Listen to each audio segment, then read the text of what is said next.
जय महाराष्ट्र. मी मानसी देशपांडे. पुढच्या काही मिनिटात आपण घेणार आहोत 50 बातम्यांचा आढावा. सुरुवात करूया महावेगवान घडामोडींना.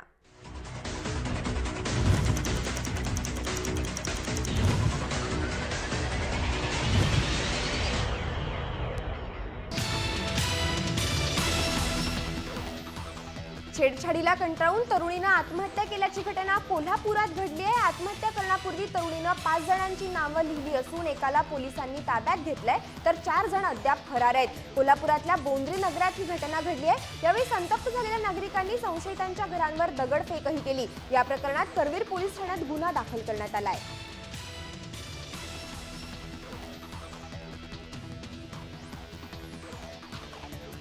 पोलीस कोठडीतल्या संशयितांच्या मृत्यू प्रकरणी कराडच्या 12 पोलिसांवर निलंबनाची कारवाई करण्यात आली आहे. खासगी ट्रॅव्हल्सवर दरोडा टाकल्याच्या संशयावरून कराड पोलिसांनी 2 संशयितांना ताब्यात घेतलं होतं. या दोघांना अटक न करताच पोलिसांनी त्यांना डांबून ठेवलं होतं. यातल्या आरोपींपैकी एका संशयिताचा मृत्यू झाला होता.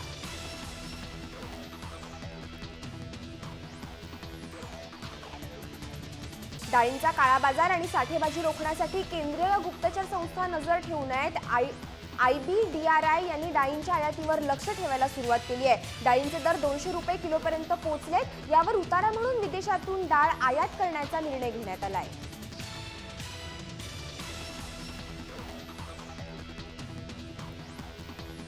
महाबीजच्या बियाण्यांची दरवाढ रद्द करण्याचा निर्णय राज्य सरकारने घेतला होता. सरकारच्या आदेशानंतरही महाबीजच्या बियाण्यांची चढ्या दरानं विक्री होत होती.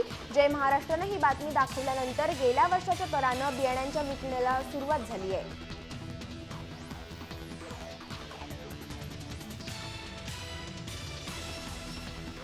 दुथडी भरून वाहणाऱ्या मलप्रभा नदीमध्ये एक ट्रक वाहून गेल्याची घटना घडली आहे. बेळगावच्या जवळ असलेल्या गदग जिल्ह्यात ही घटना घडली आहे. इथे झालेल्या जोरदार पावसामुळे मलप्रभा नदीचं पात्र दुथडी भरून वाहत होतं आणि त्यावेळी नदीच्या पुलावरून जाणारा ट्रक पाण्याच्या प्रवाहाबरोबर वाहून गेला. मध्य प्रदेशचा हा ट्रक असून तो हुबळीहून बागलकोटकडे निघाला होता.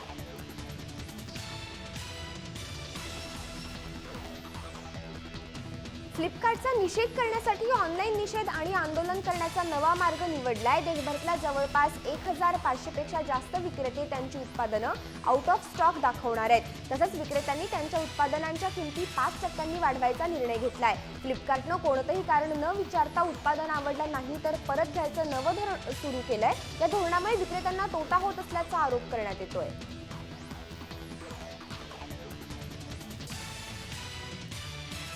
विदर्भातून राज्यात प्रवेश करणाऱ्या मान्सूनचं मराठवाडा, मध्य महाराष्ट्र आणि दक्षिण कोकणात आगमन झालं. त्यामुळे शेतकरी देखील सुखावलाय. पुढच्या 48 तासात मान्सूनला राज्यात अनुकूल स्थिती आहे. पावसाच्या आगमनानं तापमानात देखील घट झाल्याचं चित्र पाहायला मिळालंय. मुंबईत देखील पावसानं चांगलीच बॅटिंग केलेली पाहायला मिळाली. पहिल्याच पावसानं मुंबईतल्या काही भागात पाणी साचल्याचं चित्र देखील पाहायला मिळालंय.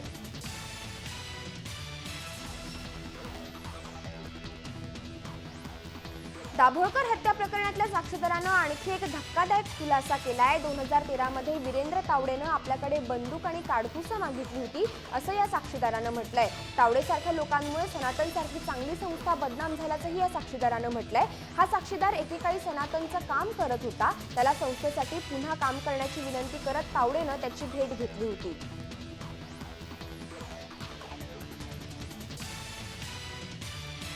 राज्य कार्यकारिणीच्या पुण्यातल्या बैठकीत मुख्यमंत्र्यांनी भाजप नेते आणि कार्यकर्त्यांना या कानपिचक्या दिल्या आहेत. बदली प्रकरणावरून सरकारची प्रतिमा मलिन होते, ही प्रतिमा स्वच्छ दाखवण्याचा मुख्यमंत्र्यांचा प्रयत्न आहे.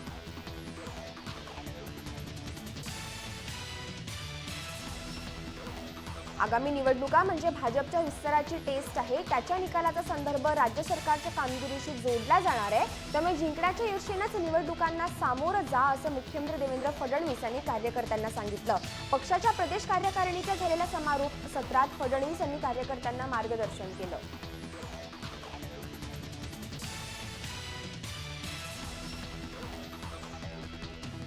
डॉक्टर नरेंद्र दाभोळकर हत्या प्रकरणात माझा काहीही संबंध नाही असा दावा निवृत्त पोलीस अधिकारी मनोहर कदम यांनी केलाय. शिवाय दाभोळकरांच्या मारेकऱ्यांना पिस्तूल चालवण्याचं प्रशिक्षण दिल्याची बातमी देखील खोटी असल्याचं कदमांनी म्हटलंय. सीबीआयकडे पुरावे असतील तर त्यांनी मला चौकशीसाठी बोलवावं, मी त्याची वाट पाहतोय असं देखील कदम यांनी म्हटलंय.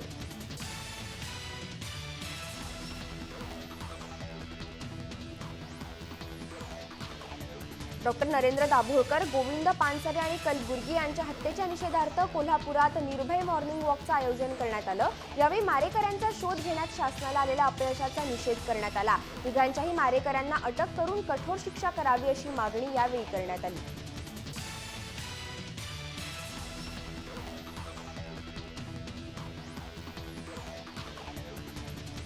बीड जिल्ह्यातलं सत्ता केंद्र राहिलेल्या परळीतल्या वैद्यनाथ अर्बन सहकारी बँकेवर कब्जा मिळवण्यासाठी पंकजा मुंडे आणि धनंजय मुंडे आमने सामने आले।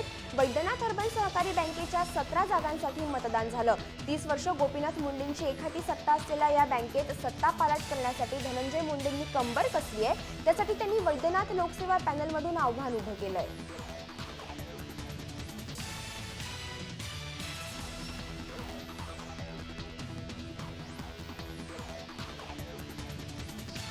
मुंबईतल्या रस्ते घोटाळ्याप्रकरणी 4 अभियंत्यांना 21 जुलैपर्यंत पोलीस कोठडीत ठोठावण्यात आली आहे। संजय सिंग, सुनील चव्हाण, संदीप जाधव आणि संथानवेल वेलमणी अशी अभियंत्यांची नावं आहेत। संजय आणि संदीप केकेआर कन्स्ट्रक्शन तर सुनील आणि संथानवेल हे आरके कन्स्ट्रक्शनचे अभियंते आहेत। गरज वाटल्यास पुन्हा एकदा आयुक्तांना पत्र देऊ असं महापौर स्नेहल आंबेडकर यांनी म्हटलंय।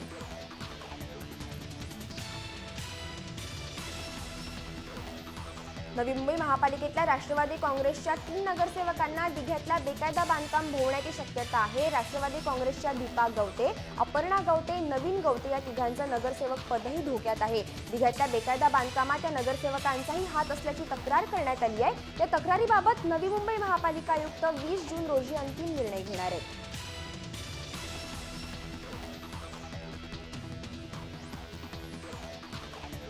अमरावतीमध्ये आमदार रवी राणा आणि मनपा आयुक्त हेमंत पवार यांनी बडनेरा मतदारसंघातल्या छत्री तलावाची पाहणी केली। या तलावातल्या स्वच्छतेसाठी मुख्यमंत्री निधीतून 25 कोटींची तरतूद केली। त्यातल्या 12.5 कोटींचा निधी देण्यात आलाय।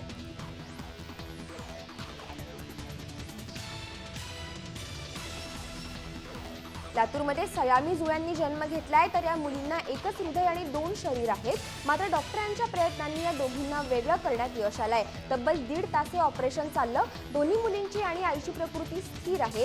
हा अत्यंत दुर्मिळ योग असल्याचं डॉक्टरांचं म्हणणं आहे।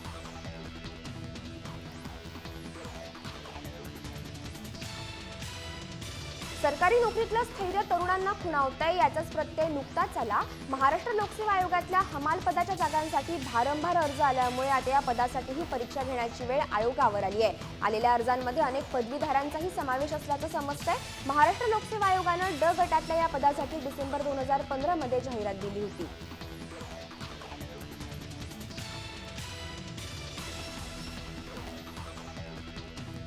अनुराग कश्यपचा हरामखोर देखील वादात सापडलाय। नवाजुद्दीन सिद्दीकीच्या चित्रपटात मुख्य भूमिका आहे। हरामखोर चित्रपटातले शिक्षक आणि विद्यार्थिनीच्या रोमांसवर सेन्सॉर बोर्डानं आक्षेप घेत प्रमाणपत्र द्यायला नकार दिलाय। त्यामुळे विद्यार्थिनी आणि शिक्षकांमध्ये दाखवलेला रोमांस, आक्षेपार्ह संवाद हे मुलांना गुन्हेगारीसाठी प्रवृत्त करणारे असल्यानं चित्रपटाला प्रमाणपत्र द्यायला सेन्सॉर बोर्डानं नकार दिलाय।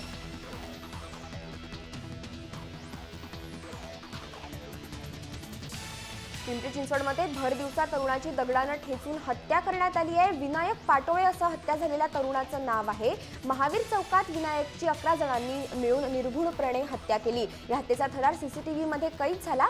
विनायक हा गुन्हेगारी पार्श्वभूमीचा होता। अंतर्गत वादातून त्याच्याच मित्रांनी त्याची हत्या केल्याची माहिती मिळतेय।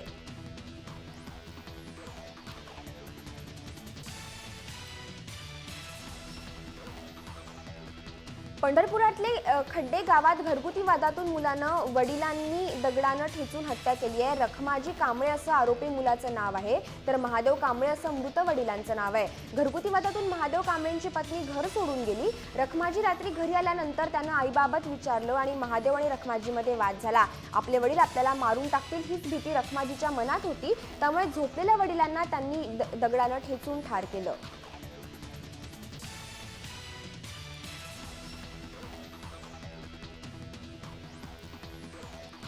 कल्याणमध्ये खडेगोलवलगी गाव इथल्या गावदेवी मंदिराच्या परिसरात 2 महिलांची हत्या करण्यात आली आहे। चोरीच्या उद्देशाने ही हत्या करण्यात आला असल्याचा प्राथमिक अंदाज आहे। लीलाबाई आणि कमळ दुधकर अशी या मृत महिलांची नावं आहेत। या दोघींच्या नावानं मोठी प्रॉपर्टी आहे। त्यामुळे प्रॉपर्टीच्या वादातून ही हत्या करण्यात आली आहे का असा पोलीस तपास करतायत।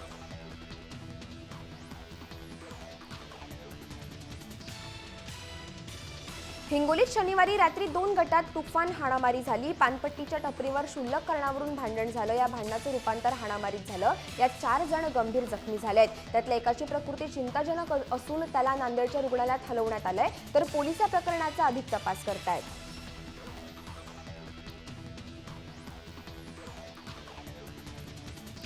पुण्यात गाड्या फोडण्याचं सत्र सुरूच आहे। बिबवेवाडी परिसरात अज्ञातांनी स्कूल बससह 10 ते 12 वाहनांची तोडफोड केली।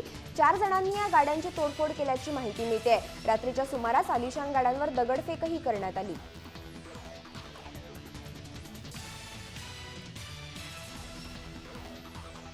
सांगलीमध्ये 2 महिन्याच्या बाळावर कुत्र्यानं हल्ला केला। या हल्ल्यात बाळाच्या पायाला गंभीर दुखापत झाली आहे। संजयनगर परिसरामध्ये ही घटना घडली आहे। परिसरातला भटका कुत्रा 2 महिन्याच्या बाळाचा पाय ओढून नेत होता। यावेळी नागरिकांनी आरडाओरड केल्यानं मोठा अनर्थ टळलाय।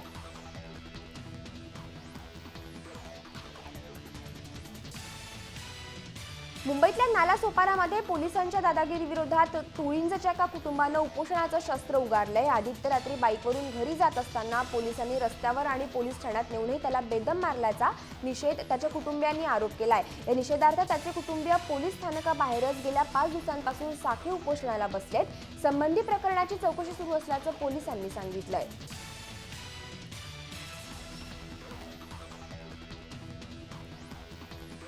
गडचिरोलीमध्ये नक्षलवादी आणि पोलिसांमध्ये झालेल्या चकमकीमध्ये 3 नक्षलवादी ठार झाले आहेत। कोलपल्ली जंगलात नक्षलवादी असल्याची माहिती पोलिसांना मिळाली होती। त्यानंतर तेलंगणा सरकार आणि गडचिरोली पोलिसांनी परिसरात नक्षल शोध अभियान राबवायला सुरुवात केली।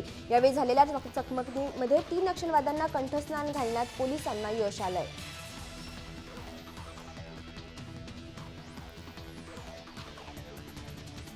पुस्तक प्रकाशनाच्या कार्यक्रमात भारतीय उच्चायुक्तांसह विजय मल्ल्या दिसल्यानं यावर चर्चेला तोंड फुटलंय। तरी आपण बिनबुलाए मेहमान नव्हे, या कार्यक्रमासाठी आपल्याला निमंत्रण होतं असं ट्विट मल्ल्या यांनी केलंय।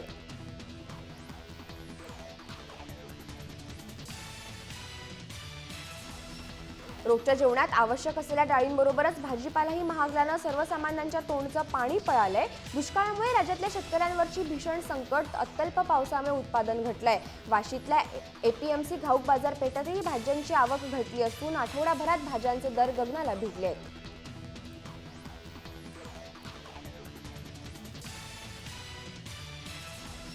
देशभरातून स्मार्ट सिटी योजनेअंतर्गत निवड झालेल्या 98 शहरांच्या महापौर आणि आयुक्तांना शनिवारी होत असलेल्या कार्यक्रमासाठी निमंत्रित करण्यात येणार आहे। पंतप्रधान नरेंद्र मोदी यांच्या हस्ते स्मार्ट सिटीच्या विविध कार्यक्रमांचा शुभारंभ बालेवाडी इथल्या सभागृहामध्ये केला जाणार आहे।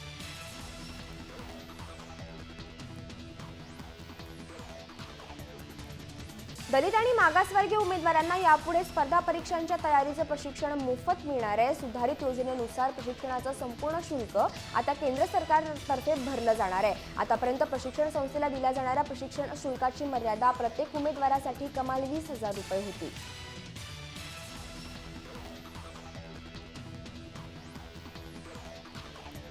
11वीच्या मराठी विषयाचा अभ्यासक्रम यंदा बदललाय। यंदापासून 11वीच्या जुन्या युवक भारतीय पाठ्यपुस्तकाऐवजी मराठी भाषा युवक भारती हे नवीन पाठ्यपुस्तक वापरावं, अशी सूचना राज्य माध्यमिक आणि उच्च माध्यमिक शिक्षण मंडळानं कनिष्ठ महाविद्यालयांना दिली आहे।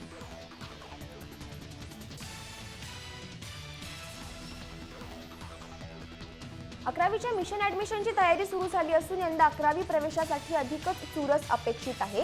नोंदणी झालेल्या विद्यार्थ्यांची संख्या वाढली असल्यानं यंदा 11वी प्रवेशासाठी काटेकी टक्कर पाहायला मिळणार आहे। सीबीएसई आणि इतर बोर्डांच्या विद्यार्थ्यांची संख्याही यंदा वाढली असून नामांकित कॉलेजांचा मार्ग खडतर असणार आहे।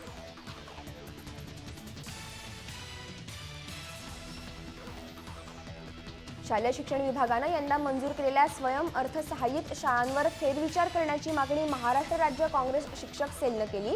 मराठी शाळांच्या परिसरात नव्या इंग्रजी शाळांना परवानगी दिल्यानं मराठी शाळा बंद पडण्याची भीती सेलचे उपाध्यक्षांनी महादेव सुळे यांनी व्यक्त केली।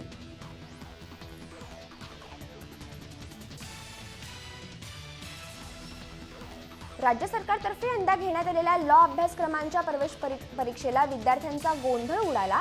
राज्यातल्या अनेक ठिकाणी ओळखपत्र नसल्यानं परीक्षार्थींना परीक्षा केंद्रामध्ये प्रवेश मिळाला नाही। तर ठाण्यात ओळखपत्राच्या तपासणीमध्ये कर्मचाऱ्यांनी दिरंगाई केल्यानं 50हून अधिक विद्यार्थ्यांना परीक्षेपासून वंचित राहावं लागलं। त्यामुळे ही परीक्षा नव्याने घेण्याची मागणी आता जोर धरू लागली आहे।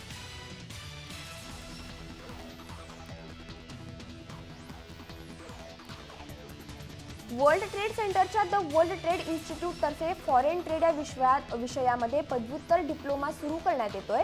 6 महिने कालावधीच्या या अभ्यासक्रमात विद्यार्थ्यांना customer management, financial management, foreign trade policy आणि परदेशी कायदेविषयक ज्ञान मिळणार आहे। मुंबई विद्यापीठाच्या गरवारे इन्स्टिट्यूट ऑफ करिअर एज्युकेशनतर्फे BSc हा पदवी अभ्यासक्रम सुरू करण्यात येतोय।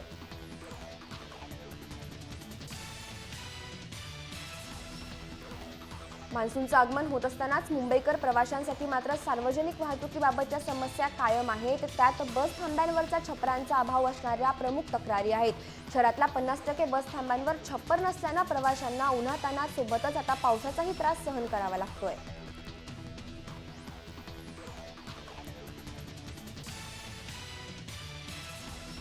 मुंबई मेट्रोचा अधिकाधिक विस्तार करण्याकडे मुंबई महानगर प्रदेश विकास प्राधिकरणाचा कल आहे। भविष्यात मुंबईकरांचा प्रवास सुसह्य व्हावा म्हणून दहिसर, मीरा रोड आणि भाईंदरपर्यंतचा मेट्रो मार्गाचा विस्तार करण्याच्या दृष्टीने MMRDA विचार करतंय, अशी माहिती अतिरिक्त महानगर आयुक्त प्रवीण दराडे यांनी दिली आहे।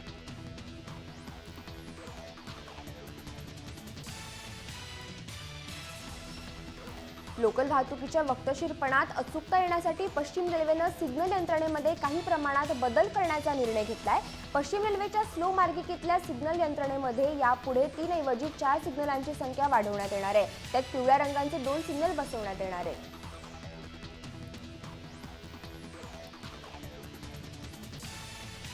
रेल्वेला तोटा सहन करावा लागत असल्यानं त्याची माहिती प्रवाशांना मिळावी यासाठी रेल्वे मंत्रालयानं एक अजब निर्णय घेतलाय। उपनगरीय लोकल तिकिटांवर आणि मेल एक्सप्रेसच्या तिकिटांवर तोट्याचा उल्लेख करण्याच्या सूचना करण्यात आल्या आहेत। पश्चिम रेल्वेकडून त्याची 3 दिवसांपासून अंमलबजावणी केली जाते।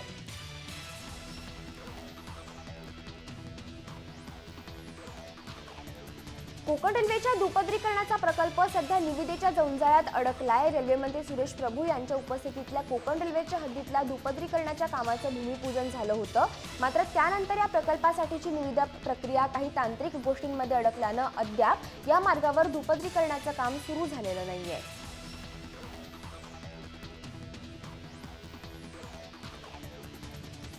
आंतरराष्ट्रीय योग दिनाच्या निमित्तानं राज्यातल्या 2.25 लाखांवरच्या पोलीस कर्मचारी योगा करणार आहेत। 21 जूनला साजरा होणाऱ्या या दिनानिमित्त राज्यातले सर्व पोलीस विभागात योग प्रशिक्षण शिबिराचं आयोजन करण्यात आलंय।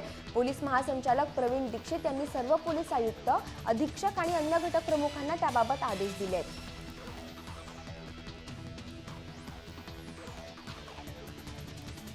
प्रत्येक विद्यार्थ्यानं मैदानावर खेळण्यासाठी किमान 1 तास दिला तर त्या मुलाला शाळेत 10 गुण देण्यासाठी प्रयत्न करू, अशी घोषणा क्रीडा मंत्री विनोद तावडे यांनी केली आहे। दादर आणि शिवाजी पार्क इथल्या 32व्या समर्थ पावसाळी मल्लखांब शिबिराच्या उद्घाटन प्रसंगी ते बोलत होते।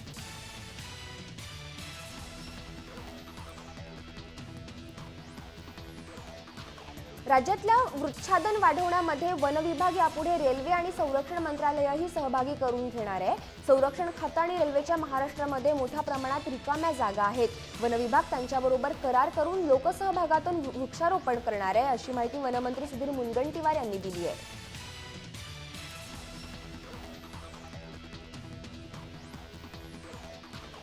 नालेसफाई केल्यानंतरही अनेक भागात नागरिकांकडून नाल्यांमध्ये कचरा टाकला जात असल्यानं महापालिकेला मोठी डोकेदुखी निर्माण झाली आहे। कचऱ्यामुळे पावसाळ्यात पाणी तुंबण्याची शक्यता असलेल्या सुमारे 125 नाल्यांची सूची पर्जन्य जलवाहिनी विभागानं तयार केली आहे। या नाल्यांच्या ठिकाणी नालेसफाईच्या आधीची आणि नंतरची छायाचित्र तारखेसह फलकांवर लावण्यात आली आहेत।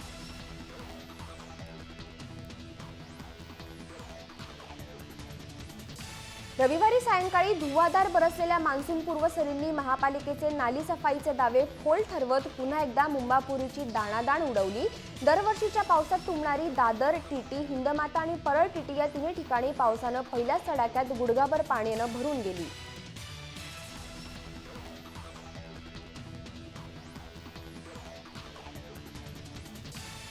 राज्य कामगार विमा योजनेच्या वाशी सेक्टर 5 इथल्या रहिवासी वसाहतीची दयनीय अवस्था झाली आहे। त्या ठिकाणच्या 11 पैकी 4 इमारती महापालिकेनं धोकादायक घोषित केल्या आहेत। या 4ही इमारती विमा योजनेच्या फक्त कामगारांच्या वास्तव्यासाठी आहेत। मात्र या 4ही इमारतींमध्ये सुमारे 7 वर्षांपासून पडझड सुरूच आहे।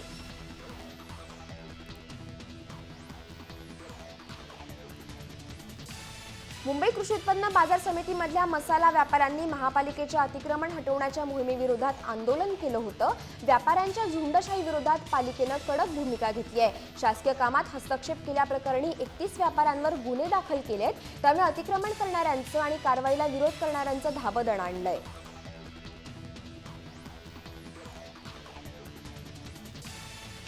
मागच्या 6 दिवसांपासून पुण्यात बेमुदत बंद असलेली सोनोग्राफी सोमवारपासून राज्यभरात बंद होणार आहे. त्यामुळे सोनोग्राफी आणि एक्सरेच्या आंदोलनाला व्यापक स्वरूप प्राप्त होण्याची शक्यता आहे. गर्भधारणापूर्व आणि प्रसूतीपूर्व गर्भलिंग निदान तंत्र कायद्यातल्या अन्यायकारक तरतुदींच्या निषेधार्थ हे संप पुकारण्यात आला आहे.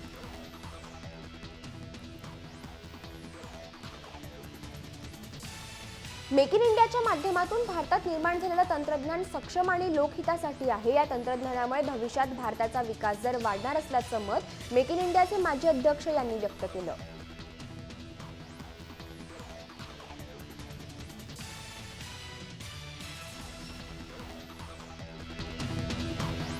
यासह महापासमध्ये वेळ झाले इथेच थांबण्याची. तुम्ही पाहत राहा जय महाराष्ट्र, थेट अचूक बिनधास्त.